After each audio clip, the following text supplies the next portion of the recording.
जिनकी आज्ञा से ब्रह्मा जी इस जगत की सृष्टि तथा विष्णु भगवान पालन करते हैं और जो स्वयं ही काल रुद्र नाम धारण करके इस विश्व का संहार करते हैं, उन पिनाकधारी भगवान शंकर को हम नमस्कार करते हैं। ओम नमः शिवाय। हर हर महादेव। आज से फाल्गुन मास की शुरुआत हो रही है। फाल्गुन मास हिंदू पंचांग के अनुसार 12वां यानी कि अंतिम महीने के रूप में आता है और इसे विशेष रूप से भक्ति, आनंद, प्रेम और उल्लास का महीना माना जाता है। ये महीना भगवान विष्णु, शिव, देवी लक्ष्मी और राधा कृष्ण की आराधना के लिए अत्यंत शुभ होता है। इस मास में होली का महापर्व आता है, जो बुराई पर अच्छाई की जीत का प्रतीक है। महाशिवरात्रि फाल्गुन मास में आती है, जो शिवजी की उपासना के लिए अत्यंत महत्वपूर्ण है। इस माह में व्रज में फूलों की होली और राधा कृष्ण की लीला का आयोजन किया जाता है। इस महीने में सत्संग, कथा और भजन कीर्तन करने से विशेष पुण्य मिलता है। इस मास में पूर्णिमा के दिन सत्यनारायण व्रत कथा करने से विशेष लाभ मिलता है। इस मास में तिल, गुड़, घी, वस्त्र और अन्न दान करने से 1000 गुना फल मिलता है। फाल्गुन मास में कुछ शुभ कार्य भी किए जाते हैं, जैसे कि शिवलिंग पर जल, दूध, बेल पत्र चढ़ाकर भगवान शिव की पूजा करें, गंगा स्नान करें और पितरों का तर्पण करें। होली से पहले होलिका दहन कर नकारात्मक ऊर्जा को समाप्त करें। संतों और जरूरतमंदों को अन्न, वस्त्र और धन का दान करें। राधा कृष्ण की लीलाओं का श्रवण करें और भजन कीर्तन करें। फाल्गुन मास आनंद, प्रेम, भक्ति और दान पुण्य का महीना है। इस मास में धार्मिक कार्य करने से जीवन में सुख समृद्धि आती है और सभी कष्ट दूर होते हैं। भगवान शिव, विष्णु और राधा कृष्ण की पूजा से विशेष कृपा प्राप्त होती है और व्यक्ति को मोक्ष का मार्ग मिलता है। तो आज से प्रतिदिन आप फाल्गुन मास महात्म्य की कथाओं का रसपान करेंगे। ओम नमः शिवाय। हर हर महादेव। श्री शौनक जी ने पूछा, महाज्ञानी सूत जी, आप संपूर्ण सिद्धांतों के ज्ञाता हैं। प्रभु, मुझसे पुराणों की कथाओं के सार तत्व का विशेष रूप से वर्णन कीजिए। ज्ञान और वैराग्य सहित भक्ति से प्राप्त होने वाले विवेक की वृद्धि कैसे होती है तथा साधु पुरुष किस प्रकार अपने काम, क्रोध आदि मानसिक विकारों का निवारण करते हैं। इस घोर कलिकाल में जीव प्राय आसुर स्वभाव के हो गए हैं। उस जीव समुदाय को शुद्ध बनाने के लिए सर्वश्रेष्ठ उपाय क्या है? आप इस समय मुझे ऐसा कोई शाश्वत साधन बताइए जो कल्याणकारी वस्तुओं में भी सबसे उत्कृष्ट एवं परम मंगलकारी हो तथा पवित्र करने वाले उपायों में भी सर्वोत्तम पवित्र कारक उपाय हो। तात वह साधन ऐसा हो जिसके अनुष्ठान से शीघ्र ही अंतकरण की विशेष शुद्धि हो जाए तथा उससे निर्मल चित्त वाले पुरुष को सदा के लिए शिव की प्राप्ति हो जाए। श्री सूत जी ने कहा, मुनि श्रेष्ठ शौनक, तुम धन्य हो, क्योंकि तुम्हारे हृदय में पुराण कथा सुनने का विशेष प्रेम एवं लालसा है। इसलिए मैं शुद्ध बुद्धि से विचार कर तुमसे परम उत्तम शास्त्र का वर्णन करता हूँ। वत्स, वे संपूर्ण शास्त्रों के सिद्धांत से संपन्न, भक्ति आदि को बढ़ाने वाला तथा भगवान शिव को संतुष्ट करने वाला है। कानों के लिए रसायन, अमृत स्वरूप तथा दिव्य है। तुम उसे श्रवण करो। मुने, वे परम उत्तम शास्त्र है शिव पुराण, जिसका पूर्व काल में भगवान शिव ने ही प्रवचन किया था। यह काल रूपी सर्प से प्राप्त होने वाले महान त्रास का विनाश करने वाला उत्तम साधन है। गुरुदेव व्यास ने सनंत कुमार मुनि का उपदेश पाकर बड़े आदर से संक्षेप में ही इस पुराण का प्रतिपादन किया है। इस पुराण के प्रयण का उद्देश्य है कलयुग में उत्पन्न होने वाले मनुष्यों के परम हित का साधन। ये शिव पुराण परम उत्तम शास्त्र है। इसे इस भूतल पर भगवान शिव का वांग्मय स्वरूप समझना चाहिए और सब प्रकार से इसका सेवन करना चाहिए। इसका पठन और श्रवण सर्व साधन रूप है। इससे शिव भक्ति पाकर श्रेष्ठतम स्थिति में पहुंचा हुआ मनुष्य शीघ्र ही शिवपद को प्राप्त कर लेता है। इसलिए संपूर्ण यत्न करके मनुष्यों ने इस पुराण को पढ़ने की इच्छा की है अथवा इसके अध्ययन को अभिष्ट साधन माना है। इसी तरह इसका प्रेम पूर्वक श्रवण भी संपूर्ण मनोवांछित फलों को देने वाला है।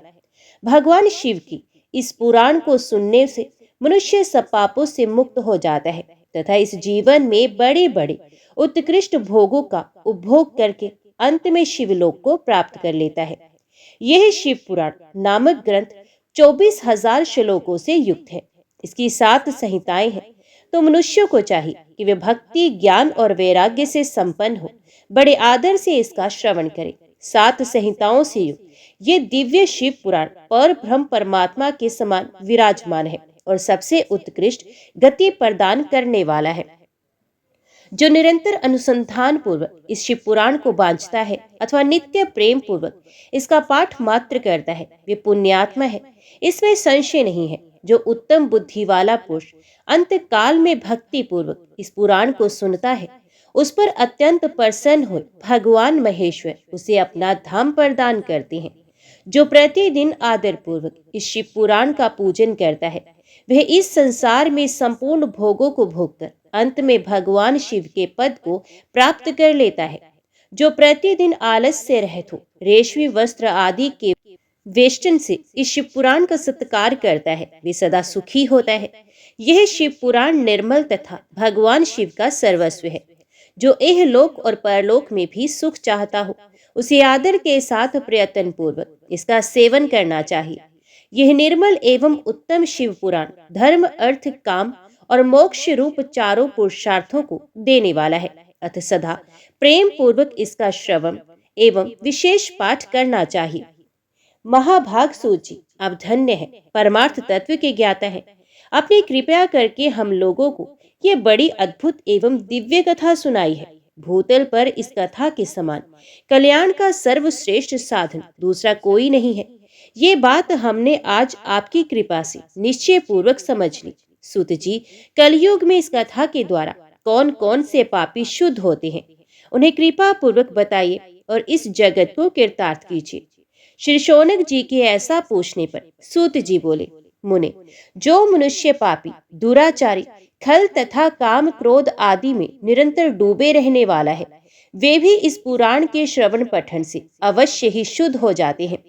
इसी विषय में जानकर मुनि इस प्राचीन इतिहास का उदाहरण दिया करते हैं, जिसके श्रवण मात्र से पापों का पूर्णतया नाश हो जाता है।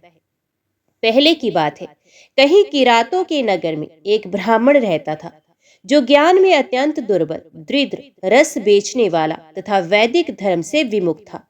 वे स्नान, संध्या आदि कर्मों से भ्रष्ट हो गया था और वैश्यवृत्ति में तत्पर रहता था। उसका नाम था देवराज। वे अपने ऊपर विश्वास करने वाले लोगों को ठगा करता था।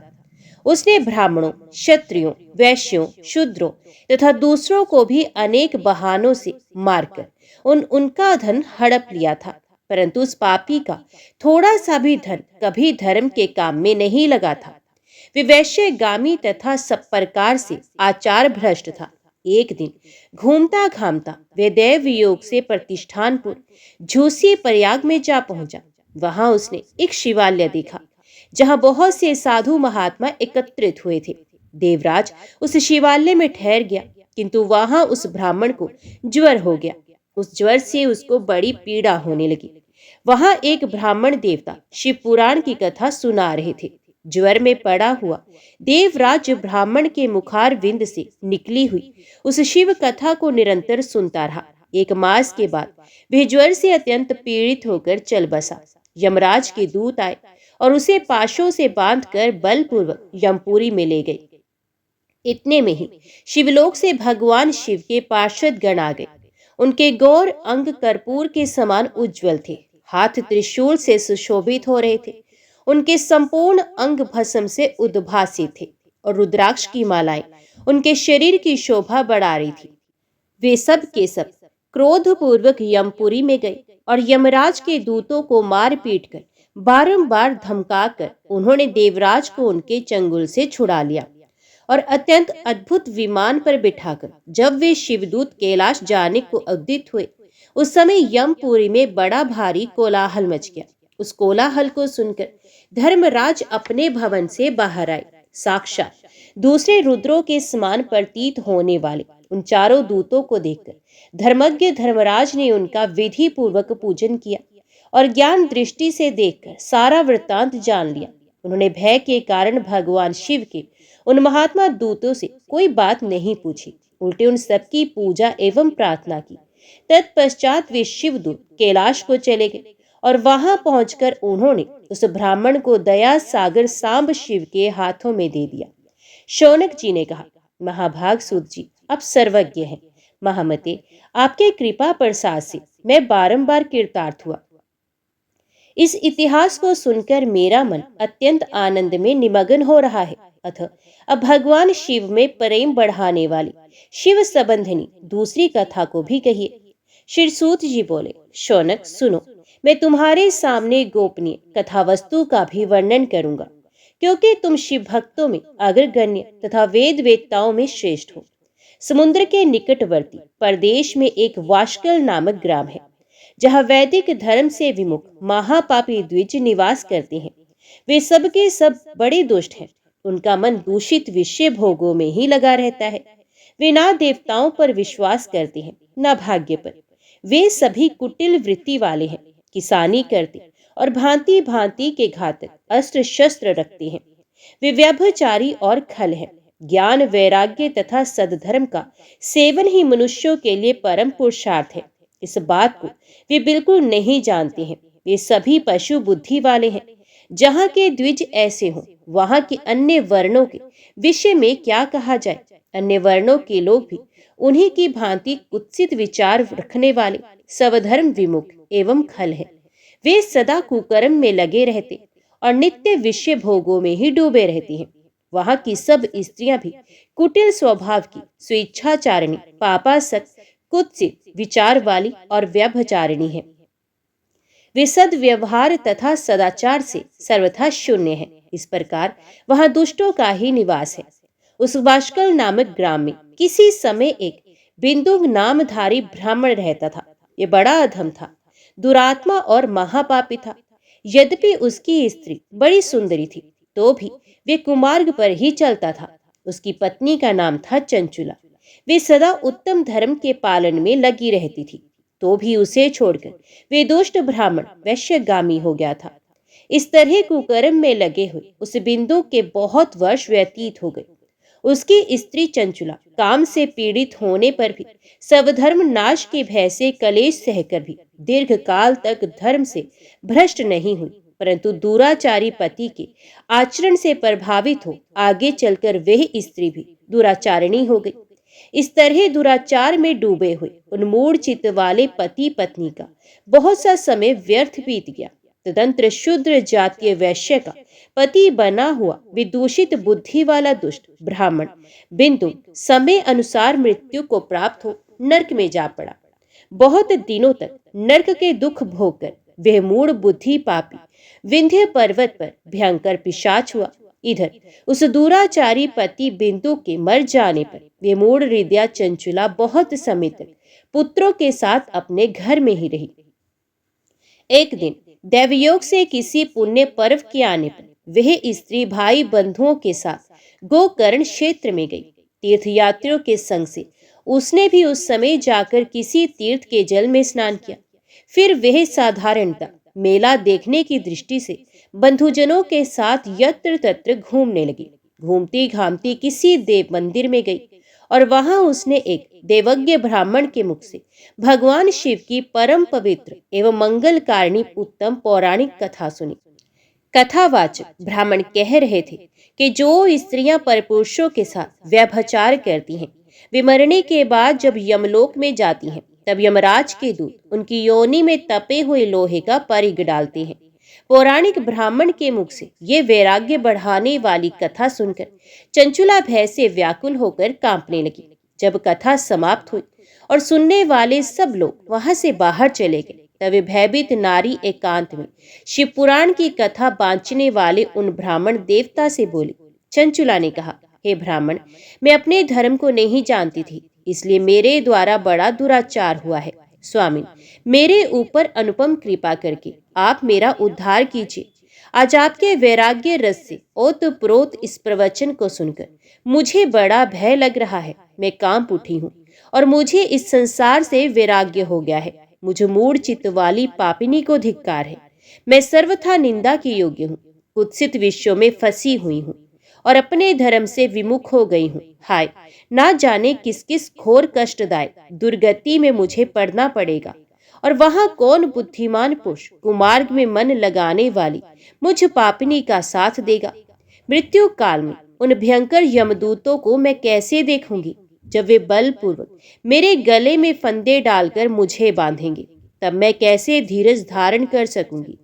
नरक में जब मेरे शरीर के टुकड़े टुकड़े किए जाएंगे, उस समय विशेष दुख देने वाली उस महायातना को मैं कैसे सह सकूंगी। हाय, मैं मारी गई, मैं जल गई, मेरा हृदय विदीर्ण हो गया और मैं सब प्रकार से नष्ट हो गई हूँ, क्योंकि मैं हर तरह से पाप में ही डूबी रही हूँ। हे ब्राह्मण, आप ही मेरे गुरु, आप ही मेरी माता और आप ही मेरे पिता है। आपकी शरण में आई हुई मुझ दीन अबला का आप ही उद्धार कीजिए, उद्धार कीजिए।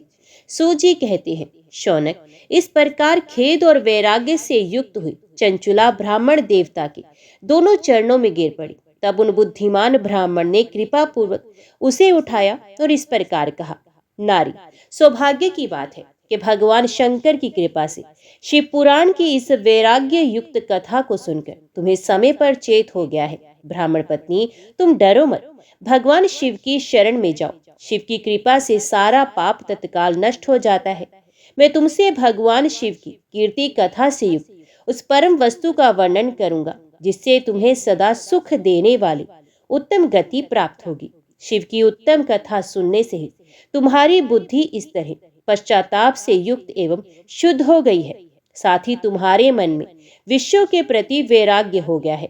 पश्चाताप ही पाप करने वाले पापियों के लिए सबसे बड़ा प्रायश्चित है। सत्पुरुषों ने सबके लिए पश्चाताप को ही समस्त पापों का शोधक बताया है। पश्चाताप से ही पापों की शुद्धि होती है। जो पश्चाताप करते हैं वही वास्तव में पापों का प्रायश्चित करता है, क्योंकि सत्पुरुषों ने समस्त पापों की शुद्धि के लिए जैसे प्रायश्चित का उपदेश किया है, वे सब पश्चाताप से संपन्न हो जाता है। जो पुरुष विधि पूर्व प्रायश्चित करके निर्भय हो जाता है पर अपने कुकर्म के लिए पश्चाताप नहीं करता, उसे प्राय उत्तम गति प्राप्त नहीं होती। परंतु जिसे अपने कुकृत्य पर हार्दिक पश्चाताप होता है, वे अवश्य उत्तम गति का भागी होता है। इसमें संशय नहीं। इस शिव पुराण की कथा सुनने से जैसे चित्त शुद्धि होती है, वैसे दूसरे उपायों से नहीं होती। जैसे दर्पण साफ करने पर निर्मल हो जाता है, उसी प्रकार इस शिव पुराण की कथा से चित्त अत्यंत शुद्ध हो जाता है। इसमें संशय नहीं है। मनुष्यों के शुद्ध चित्त में जगदम्बा पार्वती सह भगवान शिव विराजमान रहते हैं। इससे वे विशुद्ध आत्मा पुरुष श्री सांब सदाशिव के पद को प्राप्त होता है। इस उत्तम कथा का श्रवण समस्त मनुष्यों के लिए कल्याण का बीज है। अतः यथोचित मार्ग से इसकी आराधना अथवा सेवा करनी चाहिए। यह भवबंधन रूपी रोग का नाश करने वाली है। भगवान शिव की कथा को सुनकर फिर अपने हृदय में उसका मनन एवं निध्यासन करना चाहिए। इससे पूर्णता चित्त शुद्धि हो जाती है। चित्त शुद्धि होने से महेश्वर की भक्ति अपने दोनों पुत्रों ज्ञान और वैराग्य के साथ निश्चय ही प्रकट होती है। तत्पश्चात महेश्वर के अनुग्रह से दिव्य मुक्ति प्राप्त होती है। इसमें संशय नहीं। जो मुक्ति से वंचित है उसे पशु समझना चाहिए, क्योंकि उसका चित्त माया के बंधन में आसक्त है। वे निश्चय ही संसार बंधन से मुक्त नहीं हो पाता। ब्राह्मण पत्नी, इसलिए तुम विषयों से मन को हटा लो और भक्ति भाव से भगवान शंकर की इस परम पावन कथा को सुनो। परमात्मा शंकर की इस कथा को सुनने से तुम्हारे चित्त की शुद्धि होगी और इससे तुम्हें मोक्ष की प्राप्ति हो जाएगी। जो निर्मल चित्त से भगवान शिव के चरणार विंदों का चिंतन करता है, उसकी एक ही जन्म में मुक्ति हो जाती है। ये मैं तुमसे सत्य सत्य कहता हूँ। शौनक, इतना कहकर वे श्रेष्ठ शिव भक्त ब्राह्मण चुप हो गए। उनका हृदय करुणा से आर्द्र हो गया था। विशुद्ध चित्त महात्मा भगवान शिव के ध्यान में मगन हो गए। तदंतर बिंदु की पत्नी चंचुला मन ही मन प्रसन्न हो उठी।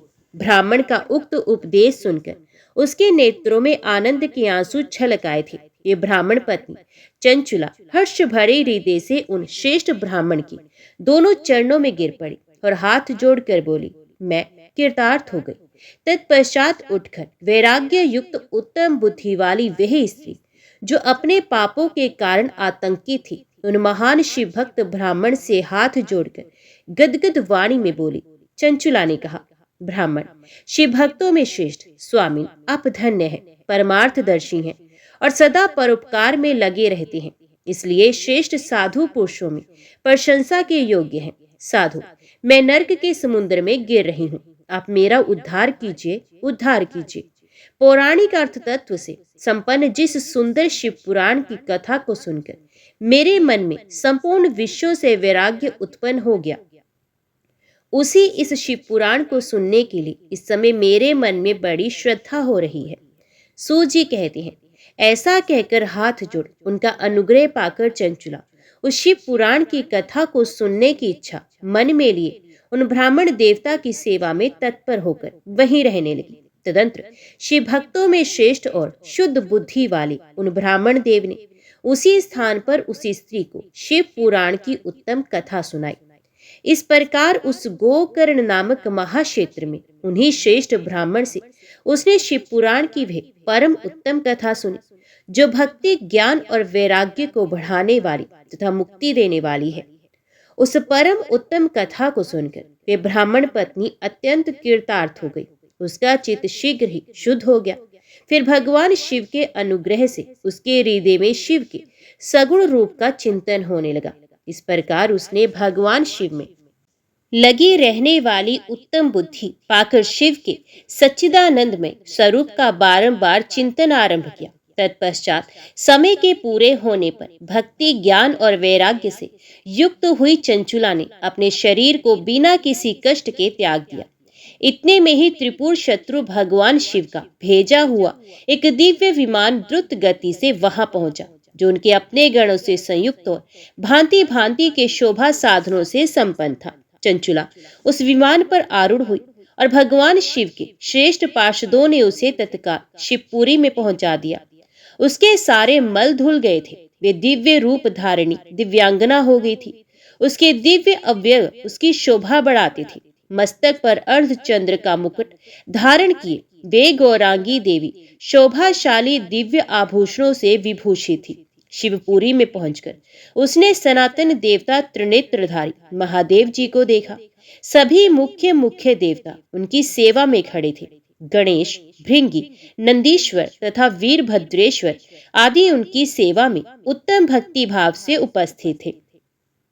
उनकी अंक कांति करोड़ों सूर्यों के समान प्रकाशित हो रही थी। कंठ में नील चिन्ह शोभा पाता था। 5 मुख और प्रत्येक मुख में 3-3 नेत्र थे। मस्तक पर अर्धचंद्राकार मुकुट शोभा देता था। उन्होंने अपने वाम भाग में गौरी देवी को बिठा रखा था, जो विद्युत पुंज के समान प्रकाशित थी। गौरी पति महादेव जी की कांति कपूर के समान गौर थी। उनका सारा शरीर श्वेत भस्म से भासित था। शरीर पर श्वेत वस्त्र शोभा पा रहे थे। इस प्रकार परम उज्जवल भगवान शंकर का दर्शन करके वे ब्राह्मण पत्नी चंचुला बहुत प्रसन्न हुई। अत्यंत प्रीति युक्त होकर उसने बड़ी उतावली के साथ भगवान को बारंबार प्रणाम किया। फिर हाथ जोड़कर वे बड़े प्रेम, आनंद और संतोष से युक्त हो विनीत भाव से खड़ी हो गई। उसके नेत्रों से आनंद अश्रुओं की अविरल धारा बहने लगी तथा संपूर्ण शरीर में रोमांच हो गया। उस समय भगवती पार्वती और भगवान शंकर ने उसे बड़ी करुणा के साथ अपने पास बुलाया और सौम्य दृष्टि से उसकी ओर देखा। पार्वती जी ने तो दिव्य रूप धारिणी बिंदु प्रिया चंचुला को प्रेम पूर्वक अपनी सखी बना लिया। वे उस परम आनंद घन ज्योति स्वरूप सनातन धाम में अविचल निवास पाकर दिव्य सौख्य से संपन्न हो अक्षय सुख का अनुभव करने लगी। शौनक, एक दिन परमानंद में निमग्न हुई चंचुला ने उमा देवी के पास जाकर प्रणाम किया और दोनों हाथ जोड़कर वे उनकी स्तुति करने लगी। चंचुला बोली, गिरिराज नंदिनी सकंद माताओं में मनुष्यों ने सदा आपका सेवन किया है। समस्त सुखों को देने वाली शंभु प्रिय अब्रह्म स्वरूपिणी है, विष्णु और ब्रह्मा आदि देवताओं द्वारा सेव्य हैं। आप ही सगुणा और निर्गुणा हैं तथा आप ही सूक्ष्मा सच्चिदानंद स्वरूपिणी आद्या प्रकृति हैं। आप ही संसार की सृष्टि, पालन और संहार करने वाली हैं। तीनों गुणों का आश्रय भी आप ही हैं। ब्रह्मा, विष्णु और महेश्वर, इन तीनों देवताओं का आवास स्थान तथा उनकी उत्तम प्रतिष्ठा करने वाली पराशक्ति आप ही हैं। सूत जी कहते हैं, शौनक, जिसे सदगति प्राप्त हो चुकी थी वह चंचुला इस प्रकार महेश्वर पत्नी उमा की स्तुति करके सर झुकाए चुप हो गई। उसके नेत्रों में प्रेम के आंसू उमड़ आए थे। तब करुणा से भरी हुई शंकर प्रिया भक्त वत्सला पार्वती देवी ने चंचुला को संबोधित करके बड़े प्रेम से इस प्रकार कहा। देवी पार्वती बोली, सखी चंचुले सुंदरी, मैं तुम्हारी की हुई स्तुति से बहुत प्रसन्न हूँ। बोलो, क्या वर मांगती हो? तुम्हारे लिए मुझे कुछ भी अदेय नहीं है। चंचुला बोली, निष्पाप गिरिराज कुमारी, मेरे पति बिंदु इस समय कहाँ है? उनकी कैसी गति हुई है ये मैं नहीं जानती। कल्याणमयी दीन वत्सले, मैं अपने उन पति देव से जिस प्रकार संयुक्त हो सकूं वैसा ही उपाय कीजिए। महेश्वरी, महादेवी, मेरे पति एक शूद्र जातीय वैश्य के प्रति आसक्त थे और पाप में ही डूबे रहते थे। उनकी मृत्यु मुझसे पहले ही हो गई थी। ना जाने वे किस गति को प्राप्त हुए। गिरिजा बोली, बेटी, तुम्हारा बिंदुक नाम वाला पति बड़ा पापी था। उसका अंतकरण बड़ा ही दूषित था। वैश्या का उपभोग करने वाला वे महामूढ़ मरने के बाद नरक में पड़ा। अगिनत वर्षों तक नरक में नाना प्रकार के दुख भोगकर वे पाप आत्मा अपने शेष पाप को भोगने के लिए विंध्य पर्वत पर पिशाच हुआ है। इस समय वह पिशाच अवस्था में ही है और नाना प्रकार के क्लेश उठा रहा है। वे दुष्ट वही वायु पीकर रहता है और सदा सब प्रकार के कष्ट सहता है। सूत जी कहते हैं, शौनक, गौरी देवी की ये बात सुनकर उत्तम व्रत का पालन करने वाली चंचुला उस समय पति के महान दुख से दुखी हो गई। फिर मन को स्थिर करके उस ब्राह्मण पत्नी ने व्यथित हृदय से महेश्वरी को प्रणाम करके पुनः पूछा। चंचुला बोली, महेश्वरी, महादेवी, मुझ पर कृपा कीजिए और दूषित कर्म करने वाले मेरे उस दुष्ट पति का अब उद्धार कर दीजिए। देवी, कुत्सित बुद्धि वाले मेरे पति उस पाप आत्मा को किस उपाय से उत्तम गति प्राप्त हो सकती है, ये शीघ्र बताइए। आपको नमस्कार है। पार्वती देवी ने कहा, तुम्हारा पति यदि शिव पुराण की पुण्य में उत्तम कथा सुने तो सारी दुर्गति को पार करके वे उत्तम गति का भागी हो सकता है। अमृत के समान मधुर अक्षरों से गौरी देवी का ये वचन आदर पूर्वक सुनकर चंचुला ने हाथ जोड़ मस्तक झुकाकर उन्हें बारंबार प्रणाम किया और अपने पति के समस्त पापों की शुद्धि तथा उत्तम गति की प्राप्ति के लिए देवी पार्वती से ये प्रार्थना की कि मेरे पति को शिव पुराण सुनाने की व्यवस्था होनी चाहिए। उस ब्राह्मण पत्नी के बारंबार प्रार्थना करने पर शिव प्रिया देवी गौरी को बड़ी दया आई। उन भक्त वत्सला महेश्वरी गिरिराज कुमारी ने भगवान शिव की उत्तम कीर्ति का गान करने वाले गंधर्व राज तुम्बरु को बुलाकर उनसे प्रसन्नता पूर्वक इस प्रकार कहा, तुम्बरो, तुम्हारी भगवान शिव में प्रीति है। तुम मेरे मन की बातों को जानकर मेरे अभिष्ट कार्यों को सिद्ध करने वाले हो, इसलिए मैं तुमसे एक बात कहती हूँ, तुम्हारा कल्याण हो। तुम मेरी इस सखी के साथ शीघ्र ही विंध्य पर्वत पर जाओ। वहां एक महाघोर और महाभयंकर पिशाच रहता है। उसका वृतांत तुम आरंभ से ही सुनो। मैं तुमसे प्रसन्नता पूर्वक सब कुछ बताती हूँ। पूर्व जन्म में वह पिशाच बिंदुक नामक ब्राह्मण था। मेरी इस सखी चंचुला का पति था, परंतु वे दुष्ट वैश्यगामी हो गया। स्नान संध्या आदि नित्य क्रम छोड़कर अपवित्र रहने लगा। क्रोध के कारण उसकी बुद्धि पर मूर्ता छा गई थी। वे कर्तव्य का विवेक नहीं कर पाता था। अभक्ष्य भक्षण, सज्जनों से द्वेष और दूषित वस्तुओं का दान लेना, यही उसका स्वाभाविक कर्म बन गया था। वे अस्त्र शस्त्र लेकर हिंसा करता, बाएं हाथ से खाता, दीनों को सताता और क्रूरता पूर्वक पराये घरों में आग लगा देता था। चांडालों से प्रेम करता और प्रतिदिन वैश्या के संपर्क में रहता था। बड़ा दुष्ट था। वह पापी अपनी पत्नी का परित्याग करके दुष्टों के संग में ही आनंद मानता था। वे मृत्यु पर्यंत दुराचार में ही फंसा रहा। फिर अंत काल आने पर उसकी मृत्यु हो गई। वे पापियों के भोग स्थान घोर यमपुरी में गया और वहां बहुत से नरकों का उपभोग करके वे दुष्ट आत्मा जीव इस समय विंध्य पर्वत पर पिशाच बना हुआ है। वहीं वे दुष्ट पिशाच अपने पापों का फल भोग रहा है। तुम उसके आगे यत्नपूर्वक शिव पुराण की उस दिव्य कथा का प्रवचन करो जो परम पुण्यमय तथा समस्त पापों का नाश करने वाली है। शिव पुराण की कथा का श्रवण सबसे उत्कृष्ट पुण्य क्रम है। उससे उसका हृदय शीघ्र ही समस्त पापों से शुद्ध हो जाएगा और वे प्रेत योनि का परित्याग कर देगा। उस दुर्गति से मुक्त होने पर बिंदु नामक पिशाच को मेरी आज्ञा से विमान पर बिठाकर तुम भगवान शिव के समीप ले आओ। सूत जी कहते हैं, शौनक, महेश्वरी उमा के इस प्रकार आदेश देने पर गंधर्व राज तुम्बरु मन ही मन बड़े प्रसन्न हुए। उन्होंने अपने भाग्य की सराहना की। तत्पश्चात उस पिशाच की सती साध्वी पत्नी चंचुला के साथ विमान पर बैठकर नारद के प्रिय मित्र तुम्बरु वेग पूर्वक विंध्याचल पर्वत पर गए जहां वे पिशाच रहता था। वहां उन्होंने उस पिशाच को देखा। उसका शरीर विशाल था, ठोड़ी बहुत बड़ी थी। वे कभी हंसता, कभी रोता तो कभी उछलता था। उसकी आकृति बड़ी विकराल थी। भगवान शिव की उत्तम कीर्ति का गान करने वाले महाबली तुम्बरु ने उस अत्यंत भयंकर पिशाच को पाशों द्वारा बांध लिया। तदंतर तुम्बरु ने शिव पुराण की कथा बांचने का निश्चय करके महोत्सव युक्त स्थान और मंडप आदि की रचना की। इतने में ही संपूर्ण लोकों में बड़े वेग से ये प्रचार हो गया कि देवी पार्वती की आज्ञा से एक पिशाच का उद्धार करने के उद्देश्य से शिव पुराण की उत्तम कथा सुनाने के लिए तुम्बरु विंध्य पर्वत पर गए हैं।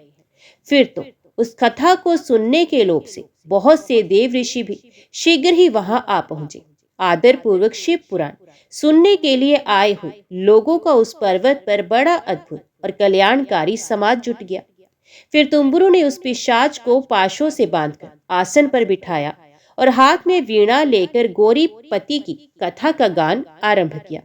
पहली अर्थात विद्येश्वर संहिता से लेकर 7वीं वायु संहिता तक महात्म्य सह शिव पुराण की कथा का उन्होंने स्पष्ट वर्णन किया। सातों संहिताओं से शिव पुराण का आदर पूर्वक श्रवण करके वे सभी श्रोता पूर्ण कृतार्थ हो गए। उस परम पुण्य में शिव पुराण को सुनकर उस पिशाच ने अपने सारे पापों को धोकर उस पैशाचिक शरीर को त्याग दिया। फिर तो शीघ्र ही उसका रूप दिव्य हो गया। अंग कांति गौर वर्ण की हो गई। शरीर पर श्वेत वस्त्र तथा सब प्रकार के पुष्पोचित आभूषण उसके अंगों को उद्भासित करने लगे। वे त्रिनेत्रधारी चंद्रशेखर रूप हो गया। इस प्रकार दिव्य देहधारी होकर श्रीमान बिंदु अपनी प्राण वल्लभा चंचुला के साथ स्वयं भी पार्वती वल्लभ भगवान शिव का गुणगान करने लगा। उसकी स्त्री को इस प्रकार दिव्य रूप से सुशोभित देख वे सभी देव ऋषि बड़े विस्मित हुए।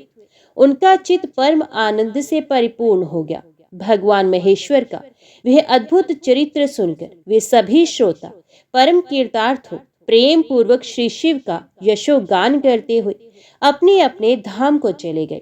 दिव्य रूपधारी श्रीमान बिंदु भी सुंदर विमान पर अपनी प्रियतमा के साथ बैठकर सुखपूर्वक आकाश में स्थित हो बड़ी शोभा पाने लगा। तदंतर महेश्वर के सुंदर एवं मनोहर गुणों का गान करता हुआ वह अपनी प्रियतमा तथा तुम्बरु के साथ शीघ्र ही शिवधाम में जा पहुंचा। वहां भगवान महेश्वर तथा पार्वती देवी ने प्रसन्नता पूर्वक बिंदु का बड़ा सत्कार किया और उसे अपना पार्षद बना लिया।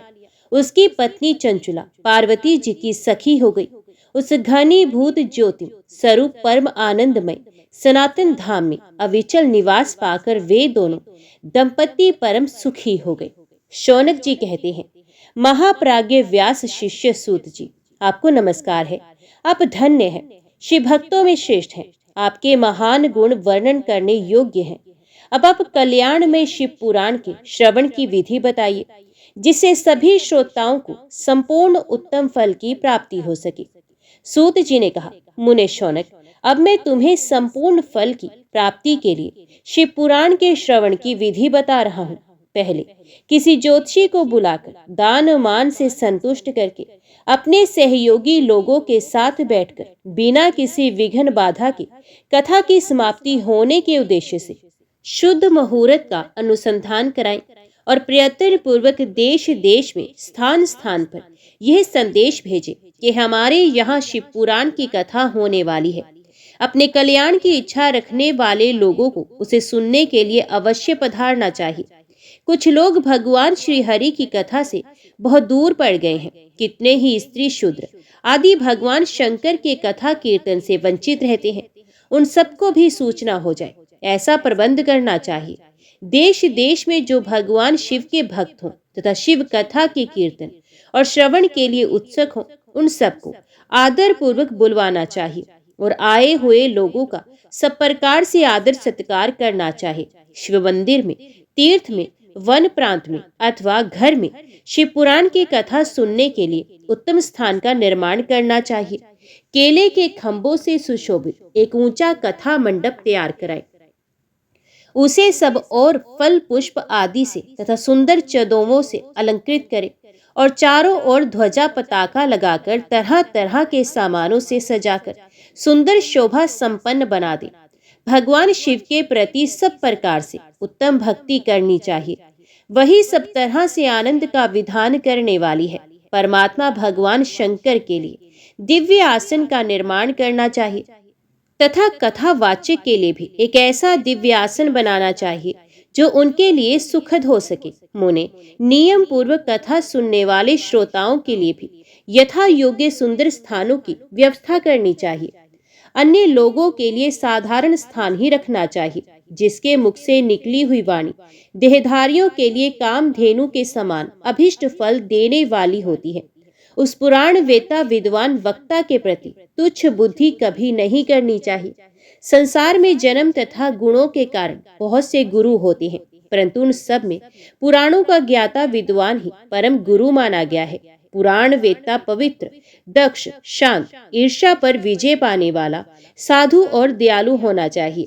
ऐसा प्रवचन कुशल विद्वान इस पुण्य में कथा को कहे। सूर्य उदय से आरंभ करके 3:30 पहर तक उत्तम बुद्धि वाले विद्वान पुरुष को शिव पुराण की कथा सम्यक रीति से पांचनी चाहिए। मध्याह्न काल में 2 घड़ी तक कथा बंद रखनी चाहिए, जिससे कथा कीर्तन से अवकाश पाकर लोग मल मूत्र का त्याग कर सके। कथा प्रारंभ के दिन से 1 दिन पहले व्रत ग्रहण करने के लिए वक्ता को शौर कर लेना चाहिए। जिन दिनों कथा हो रही हो उन दिनों प्रयत्न पूर्वक प्रातः काल का सारा नित्य क्रम संक्षेप से ही कर लेना चाहिए। वक्ता के पास उसकी सहायता के लिए एक दूसरा वैसा ही विद्वान स्थापित करना चाहिए। वे भी सब प्रकार के संशयों से निवृत्त करने में समर्थ और लोगों को समझाने में कुशल हो। कथा में आने वाले विघ्नों की निवृत्ति के लिए गणेश जी का पूजन करें।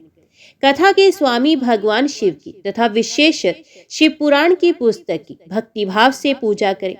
तत्पश्चात उत्तम बुद्धि वाला श्रोता तन मन से शुद्ध एवं प्रसन्नचित हो आदर पूर्वक शिव पुराण की कथा सुने। जो वक्ता और श्रोता अनेक प्रकार के कर्मों में भटक रहे हों, काम आदि 6 विकारों से युक्त हों, स्त्री में आसक्ति रखते हों और पाखंड पूर्ण बातें करते हों, वे पुण्य के भागी नहीं होते। जो लौकिक चिंता तथा धन, ग्रह एवं पुत्र आदि की चिंता को छोड़कर कथा में मन लगाए रहते हैं, उन शुद्ध बुद्धि पुरुषों को उत्तम फल की प्राप्ति होती है। जो श्रोता श्रद्धा और भक्ति से युक्त होते हैं, दूसरे कर्मों में मन नहीं लगाते और मौन, पवित्र एवं उद्वेग शून्य होते हैं, वे ही पुण्य के भागी होते हैं। सूत जी बोले, शौनक, अब शिव पुराण सुनने का व्रत लेने वाले पुरुषों के लिए जो नियम है उन्हें भक्ति पूर्वक सुनो। नियम पूर्वक इस श्रेष्ठ कथा को सुनने से बिना किसी विघ्न बाधा के उत्तम फल की प्राप्ति होती है। जो लोग दीक्षा से रहित हैं उन्हें कथा श्रवण में अधिकार नहीं है। अथम उन्हें कथा सुनने की इच्छा वाले सब लोगों को पहले वक्ता से दीक्षा ग्रहण करनी चाहिए। जो लोग नियम से कथा सुने उनको ब्रह्मचर्य से रहना, भूमि पर सोना, पत्तल में खाना और प्रतिदिन कथा समाप्त होने पर ही अन्न ग्रहण करना चाहिए। जिसमें शक्ति हो वे पुराण की समाप्ति तक उपवास करके शुद्धता पूर्वक भक्ति भाव से उत्तम शिव पुराण को सुने। इस कथा का व्रत लेने वाले पुरुष को प्रतिदिन एक ही बार हविष्यान्न भोजन करना चाहिए। जिस प्रकार से कथा श्रवण का नियम सुखपूर्वक सद सके वैसे ही करना चाहिए। गरिष्ठ अन्न, दाल, जला अन्न, सेम, मसूर, भाव दूषित तथा बासी अन्न को खाकर कथाव्रती पुरुष कभी कथा को ना सुने। जिसने कथा का व्रत ले रखा हो वे पुरुष प्याज, लहसुन, हींग, गाजर, मादक वस्तु तथा आमिष कही जाने वाली वस्तुओं को त्याग दे। कथा का व्रत लेने वाला पुरुष काम, क्रोध आदि 6 विकारों को, ब्राह्मणों की निंदा को तथा पतिव्रता और साधु संतों की निंदा को भी त्याग दे। कथाव्रती पुरुष प्रतिदिन सत्य, शौच, दया, मौन, सरलता, विनय तथा हार्दिक उदारता इन सद्गुणों को सदा अपनाए रहे। श्रोता निष्काम हो या सकाम वे नियम पूर्वक कथा सुने। सकाम पुरुष अपनी अभिष्ट कामना को प्राप्त करता है और निष्काम पुरुष मोक्ष पा लेता है। दरिद्र, क्षय का रोगी, पापी, भाग्यहीन तथा संतान रहित पुरुष भी इस उत्तम कथा को सुने। काक, बंध्या आदि जो 7 प्रकार की दुष्टा स्त्रियां हैं वे तथा जिसका गर्भ गिर जाता है वे इन सभी को शिव पुराण की उत्तम कथा सुननी चाहिए। मुने, स्त्री हो या पुरुष सबको यत्न पूर्वक विधि विधान से शिव पुराण की ये उत्तम कथा सुननी चाहिए। महर्षि, इस तरह शिव पुराण की कथा के पाठ एवं श्रवण संबंधी यज्ञोत्सव की समाप्ति होने पर श्रोताओं को भक्ति एवं प्रयत्न पूर्वक भगवान शिव की पूजा की भांति पुराण पुस्तक की भी पूजा करनी चाहिए। तदंतर विधि पूर्वक वक्ता का भी पूजन करना आवश्यक है। पुस्तक को आच्छादित करने के लिए नवीन एवं सुंदर बस्ता बनाएं और उसे बांधने के लिए दृढ़ एवं दिव्य डोरी लगाएं, फिर उसका विधिवत पूजन करें। मुनिश्रेष्ठ, इस प्रकार महान उत्सव के साथ पुस्तक और वक्ता की विधिवत पूजा करके वक्ता की सहायता के लिए स्थापित हुए पंडित का भी उसी के अनुसार धन आदि के द्वारा उससे कुछ ही कम सत्कार करें। वहां आए हुए ब्राह्मणों को अन्न, धन आदि का दान करें। साथ ही गीत, वाद्य और नृत्य आदि के द्वारा महान उत्सव रचाए। मुने, यदि श्रोता विरक्त हो तो उसके लिए कथा समाप्ति के दिन विशेष रूप से उस गीता का पाठ करना चाहिए जिसे श्री रामचंद्र जी के प्रति भगवान शिव ने कहा था। यदि श्रोता गृहस्थ हो तो उस बुद्धिमान को उस श्रवण क्रम की शांति के लिए शुद्ध हविष्य के द्वारा होम करना चाहिए। मुने, रुद्र संहिता के प्रत्येक श्लोक द्वारा होम करना उचित है अथवा गायत्री मंत्र से होम करना चाहिए, क्योंकि वास्तव में ये पुराण गायत्री में ही है। अथवा शिव पंचाक्षर मंत्र मूल मंत्र से हवन करना उचित है। होम करने की शक्ति ना हो तो विद्वान पुरुष यथाशक्ति हवनीय भविष्य का ब्राह्मण को दान करे। किसी भी प्रकार के दोष की शांति के लिए भक्ति पूर्वक शिव सहस्त्र नाम का पाठ अथवा श्रवण करें। इससे सब कुछ सफल होता है, इसमें संशय नहीं है, क्योंकि तीनों लोकों में उससे बढ़कर कोई वस्तु नहीं है। कथा श्रवण संबंधी व्रत की पूर्णता की सिद्धि के लिए 11 ब्राह्मणों को मधु मिश्रित खीर भोजन कराएं और उन्हें दक्षिणा दें। मुने, यदि शक्ति हो तो 3 तोले सोने का एक सुंदर सिंहासन बनवाएं और उस पर उत्तम अक्षरों में लिखी अथवा लिखवाई हुई शिव पुराण की पोथी विधि पूर्वक स्थापित करें। तत्पश्चात पुरुष उसकी आवाहन आदि विविध उपचारों से पूजा करके दक्षिणा चढ़ाए। फिर जितेंद्रिय आचार्य का वस्त्र, आभूषण एवं गंध आदि से पूजन करके दक्षिणा सहित वह पुस्तक उन्हें समर्पित कर दे। उत्तम बुद्धि वाला श्रोता इस प्रकार भगवान शिव के संतोष के लिए पुस्तक का दान करे। शौनक, इस पुराण के उस दान के प्रभाव से भगवान शिव का अनुग्रह पाकर पुरुष भव बंधन से मुक्त हो जाता है। इस तरह विधि विधान का पालन करने पर श्री संपन्न शिव पुराण संपूर्ण फल को देने वाला तथा भोग और मोक्ष का दाता होता है। मुने, शिव पुराण का वह सारा महात्म्य जो संपूर्ण अभिष्ट को देने वाला है मैंने तुम्हें कह सुनाया। अब और क्या सुनना चाहते हो? श्रीमान शिव पुराण समस्त पुराणों के भाल का तिलक माना गया है। ये भगवान शिव को अत्यंत प्रिय, रमणीय तथा भवरोग का निवारण करने वाला है। जो सदा भगवान शिव का ध्यान करते हैं, जिनकी वाणी शिव के गुणों की स्तुति करती है और जिनके दोनों कान उनकी कथा सुनते हैं, इस जीव जगत में उन्हीं का जन्म लेना सफल है। वे निश्चय ही संसार सागर से पार हो जाते हैं। भिन्न भिन्न प्रकार के समस्त गुण जिनके सच्चिदानंद में स्वरूप का कभी स्पर्श नहीं करते, जो अपनी महिमा से जगत के बाहर और भीतर भासमान है, तथा जो मन के बाहर और भीतर वाणी एवं मनोवृत्ति रूप में प्रकाशित होते हैं, उन अनंत आनंद घन रूप परम शिव की मैं शरण लेता हूँ। विधेश्वर संहिता, जो आदि और अंत में तथा मध्य में भी नित्य मंगलमय है, जिनकी समानता अथवा तुलना कहीं भी नहीं है, जो आत्मा के स्वरूप को प्रकाशित करने वाले देवता परमात्मा है, जिनके 5 मुख हैं और जो खेल ही खेल में अनायास जगत की रचना, पालन और संहार तथा अनुग्रह एवं तिरोभाव रूप 5 प्रबल कर्म करते रहते हैं, उन सर्वश्रेष्ठ अजर अमर ईश्वर अंबिकापति भगवान शंकर का मैं मन ही मन चिंतन करता हूँ। व्यास जी कहते हैं, जो धर्म का महान क्षेत्र है और जहाँ गंगा यमुना का संगम हुआ है, उस परम पुण्य में प्रयाग में जो ब्रह्मलोक का मार्ग है, सत्य व्रत में तत्पर रहने वाले महातेजस्वी महाभाग महात्मा मुनियों ने एक विशाल ज्ञान यज्ञ का आयोजन किया।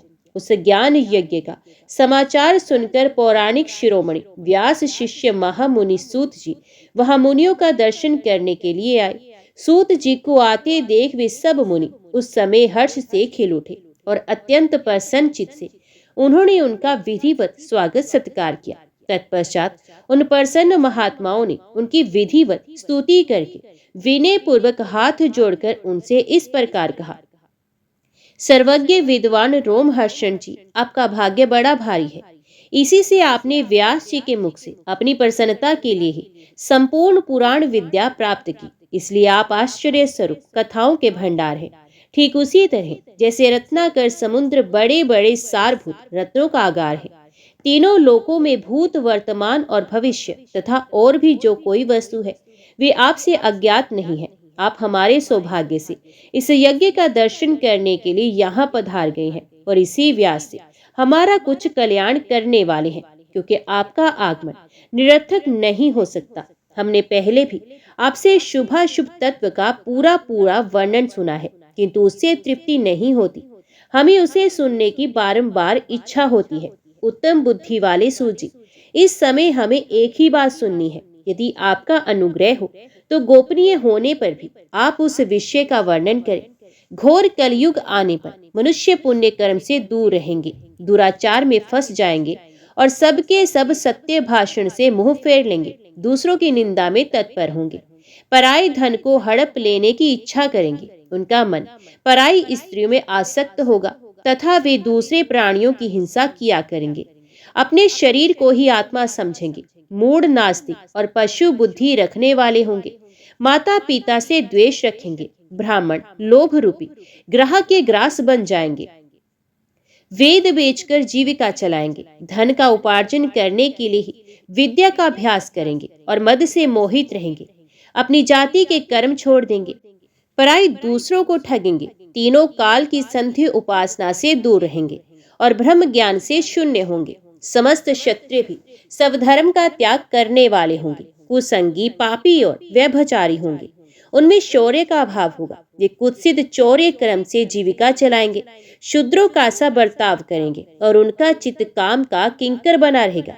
वैश्य संस्कार भ्रष्ट, सब धर्म त्यागी, कुमार्गी, धन उपार्जन परायण तथा नाप तोल में अपनी कुत्सित वृत्ति का परिचय देने वाले होंगे। इसी तरह शूद्र ब्राह्मणों के आचार में तत्पर होंगे, उनकी आकृति उज्जवल होगी, अर्थात वे अपना कर्म धर्म छोड़कर उज्जवल वेशभूषा से विभूषित हो व्यर्थ घूमेंगे। वे स्वभावत ही अपने धर्म का त्याग करने वाले होंगे, उनके विचार धर्म के प्रतिकूल होंगे, वे कुटिल और द्विज निंदक होंगे। यदि धनी हुए तो कुकर्म में लग जाएंगे, विद्वान हुए तो वाद विवाद करने वाले होंगे, अपने को कुलीन मानकर चारों वर्णों के साथ वैवाहिक संबंध स्थापित करेंगे, समस्त वर्णों को अपने संपर्क से भ्रष्ट करेंगे। वे लोग अपनी अधिकार सीमा से बाहर जाकर द्विचोचित सत्कर्मों का अनुष्ठान करने वाले होंगे। कलयुग की स्त्रियां प्राय सदाचार से भ्रष्ट और पति का अपमान करने वाली होंगी, सास ससुर से द्रोह करेंगी, किसी से भय नहीं मानेंगी, मलिन भोजन करेंगी, कुत्सित हाव भाव में तत्पर होंगी। उनका शील स्वभाव बहुत बुरा होगा और वे अपने पति की सेवा से सदा ही विमुख होंगी। सूत जी, इस तरह जिनकी बुद्धि नष्ट हो गई है, जिन्होंने अपने धर्म का त्याग कर दिया है, ऐसे लोगों को इहलोक और परलोक में उत्तम गति कैसे प्राप्त होगी? इसी चिंता से हमारा मन सदा व्याकुल रहता है। परोपकार के समान दूसरा कोई धर्म नहीं। अतः जिस छोटे से उपाय से इन सबके पापों का तत्काल नाश हो जाए, उसे इस समय कृपा पूर्वक बताइए, क्योंकि आप समस्त सिद्धांतों के ज्ञाता हैं। व्यास जी कहते हैं, मुनियों की ये बात सुनकर सूत जी मन ही मन भगवान शंकर का स्मरण करके उनसे इस प्रकार बोले। सूत जी कहते हैं, साधु महात्माओं, आपने बहुत अच्छी बात पूछी है। आपका ये प्रश्न तीनों लोगों का हित करने वाला है। मैं गुरुदेव व्यास का स्मरण करके आप लोगों के स्नेहवश इस विषय का वर्णन करूंगा। आप आदर पूर्वक सुने।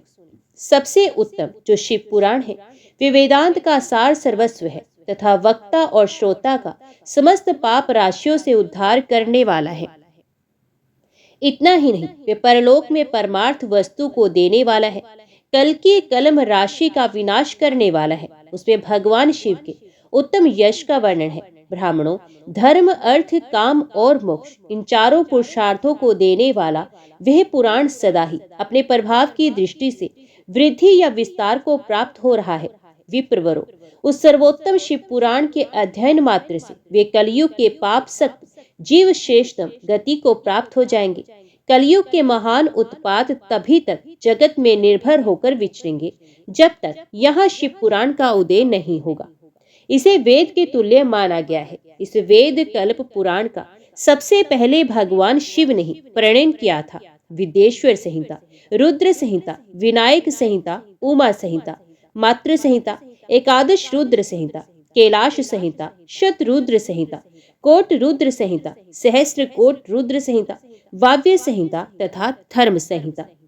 इस प्रकार इस पुराण के 12 भेद या खंड हैं। ये 12 संहिताएं अत्यंत पुण्यमयी मानी गई हैं। ब्राह्मणों, अब मैं उनके श्लोकों की संख्या बता रहा हूँ। आप लोग वे सब आदर पूर्वक सुने। वेदेश्वर संहिता में 10,000 श्लोक हैं। रुद्र संहिता, विनायक संहिता, उमा संहिता और मातृ संहिता, इनमें से प्रत्येक में 8-8 हजार श्लोक हैं। ब्राह्मणों, एकादश रुद्र संहिता में 13,000, कैलाश संहिता में 6,000, शतरुद्र संहिता में 3,000, कोटि रुद्र संहिता में 9,000, सहस्त्र कोटि रुद्र संहिता में 11,000, वाव्य संहिता में 4,000 तथा धर्म संहिता में 12,000 श्लोक हैं। इस प्रकार मूल शिव पुराण की श्लोक संख्या 1,00,000 है, परंतु व्यास जी ने उसे 24,000 श्लोकों में संक्षिप्त कर दिया है। पुराणों की क्रम संख्या के विचार से इस शिव पुराण का स्थान चौथा है और इसमें 7 संहिताएं हैं। पूर्व काल में भगवान शिव ने श्लोक संख्या की दृष्टि से 100 करोड़ श्लोकों का एक ही पुराण ग्रंथ ग्रथित किया था। सृष्टि के आदि में निर्मित हुआ वह पुराण साहित्य अत्यंत विस्तृत था। फिर द्वापर आदि युगों में द्वैपायन, व्यास आदि महर्षियों ने जब पुराण का 18 भागों में विभाजन कर दिया, उस समय संपूर्ण पुराणों का संक्षिप्त स्वरूप केवल 4 लाख श्लोकों का रह गया। उस समय उन्होंने शिव पुराण का 24,000 श्लोकों में प्रतिपादन किया। यही इसके श्लोकों की संख्या है। ये वेद तुल्य पुराण 7 संहिताओं में बटा हुआ है। इसकी पहली संहिता का नाम विदेश्वर संहिता है, दूसरी रुद्र संहिता समझनी चाहिए, तीसरी का नाम है शतरुद्र संहिता, चौथी का कोटि रुद्र संहिता, पांचवी का उमा संहिता, छठी का कैलाश संहिता और 7वीं का नाम है वाव्य संहिता। इस प्रकार ये 7 संहिताएं मानी गई हैं। इन 7 संहिताओं से युक्त दिव्य शिव पुराण वेद के तुल्य प्रामाणिक तथा सबसे उत्कृष्ट गति प्रदान करने वाला है। ये निर्मल शिव पुराण भगवान शिव के द्वारा ही प्रतिपादित है। इसे शैव शिरोमणि भगवान व्यास ने संक्षेप से संकलित किया है। ये समस्त जीव समुदाय के लिए उपकारक, त्रिविध तापों का नाश करने वाला, तुलना रहित एवं सत्पुरुषों को कल्याण प्रदान करने वाला है। इसमें वेदांत विज्ञान में प्रधान तथा निष्कपट धर्म का प्रतिपादन किया गया है। यह पुराण ईर्ष्या रहित, अंतकरण वाले विद्वानों के लिए जानने की वस्तु है। इसमें श्रेष्ठ मंत्र समूहों का संकलन है तथा धर्म, अर्थ और काम, स्त्री वर्ग की प्राप्ति के साधन का भी वर्णन है। ये उत्तम शिव पुराण समस्त पुराणों में श्रेष्ठ है। वेद वेदांत में वेद्य रूप से विलसित परम वस्तु परमात्मा का इसमें गान किया गया है। जो बड़े आदर से इसे पढ़ता और सुनता है वे भगवान शिव का प्रिय होकर परम गति को प्राप्त करता है। सूत जी का वचन सुनकर वे सब महर्षि बोले, अब आप हमें वेदांत सार सर्वस्वरूप अद्भुत शिव पुराण की कथा सुनाइए। सूत जी ने कहा, आप सब महर्षिगण रोग शोक से रह कल्याण में भगवान शिव का स्मरण करके पुराण प्रवर शिव पुराण की, जो वेद के सार तत्व से प्रकट हुआ है, कथा सुने।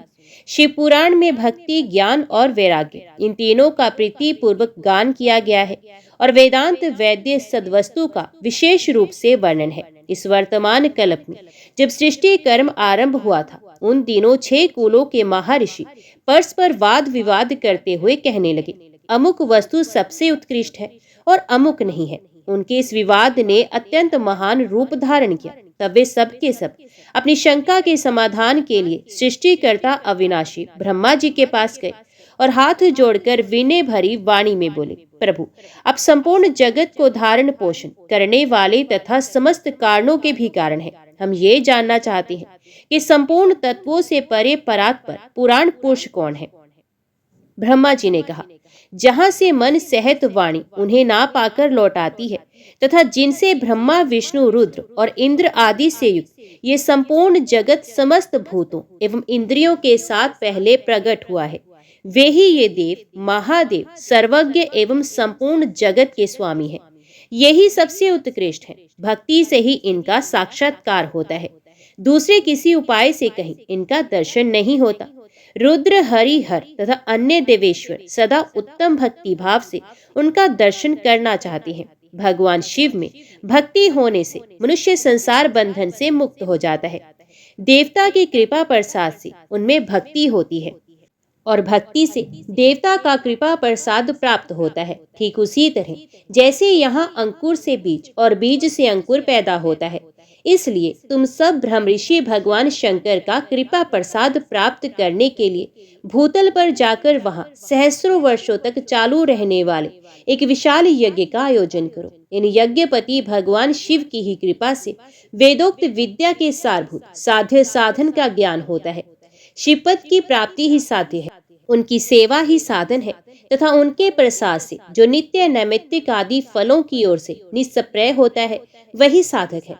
वेदोक्त कर्म का अनुष्ठान करके उसके महान फल को भगवान शिव के चरणों में समर्पित कर देना ही परमेश्वर पद की प्राप्ति है। वही सालोक्य आदि के क्रम से प्राप्त होने वाली मुक्ति है।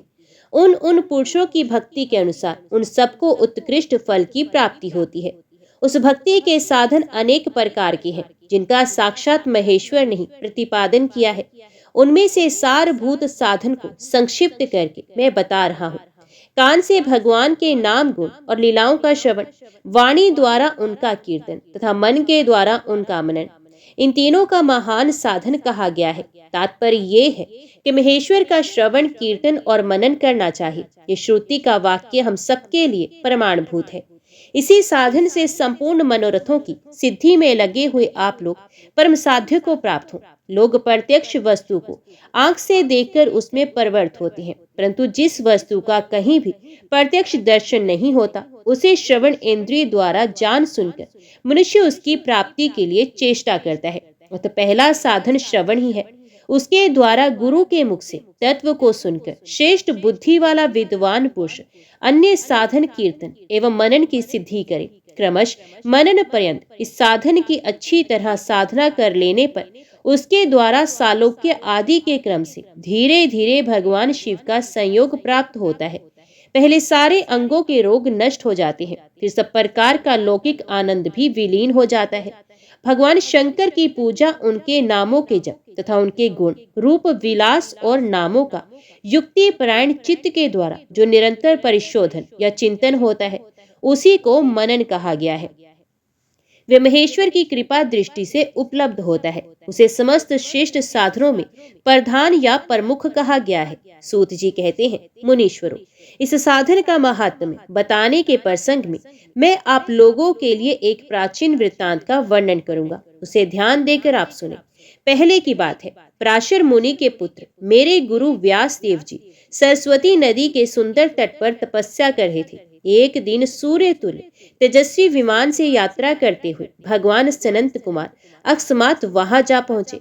उन्होंने मेरे गुरु को वहां देखा। वे ध्यान में मगन थे। उससे जागने पर उन्होंने ब्रह्मपुत्र सनंत कुमार जी को अपने सामने उपस्थित देखा। देखकर वे बड़े वेग से उठे और उनके चरणों में प्रणाम करके मुनि ने उन्हें अर्घ्य दिया और देवताओं के बैठने योग्य आसन भी अर्पित किया। तब प्रसन्न हुए भगवान सनंत कुमार विनीत भाव से खड़े हुए व्यास जी से गंभीर वाणी में बोले, मुने, तुम सत्य वस्तु का चिंतन करो। वे सत्य पदार्थ भगवान शिव ही हैं, जो तुम्हारे साक्षात्कार के विषय होंगे। भगवान शंकर का श्रवण, कीर्तन, मनन, ये तीन महत्तर साधन कहे गए हैं। ये तीनों ही वेद सम्मत हैं। पूर्व काल में मैं दूसरे साधनों के संभ्रम में पड़कर घूमता घामता मंदराचल पर जा पहुंचा और वहां तपस्या करने लगा। तदंतर महेश्वर शिव की आज्ञा से भगवान नंदिकेश्वर वहां आए। उनकी मुझ पर बड़ी दया थी। वे सबके साक्षी तथा शिवगणों के स्वामी भगवान नंदिकेश्वर मुझे स्नेह पूर्वक मुक्ति का उत्तम साधन बताते हुए बोले, भगवान शंकर का श्रवण, कीर्तन और मनन, ये तीनों साधन वेद सम्मत हैं और मुक्ति के साक्षात कारण है। ये बात स्वयं भगवान शिव ने मुझसे कही है। अतः ब्राह्मण, तुम श्रवण आदि तीनों साधकों का ही अनुष्ठान करो। व्यास जी से बारंबार ऐसा कहकर अनुगामियों सहित ब्रह्मपुत्र सनंत कुमार परम सुंदर ब्रह्मधाम को चले गए। इस प्रकार पूर्व काल के इस उत्तम वृत्तांत का मैंने संक्षेप से वर्णन किया है। ऋषि बोले, सूत जी, श्रवण आदि तीन साधनों को अपने मुक्ति का उपाय बताया है, किंतु जो श्रवण आदि तीनों साधनों में असमर्थ हो, वे मनुष्य किस उपाय का अवलंबन करके मुक्त हो सकता है?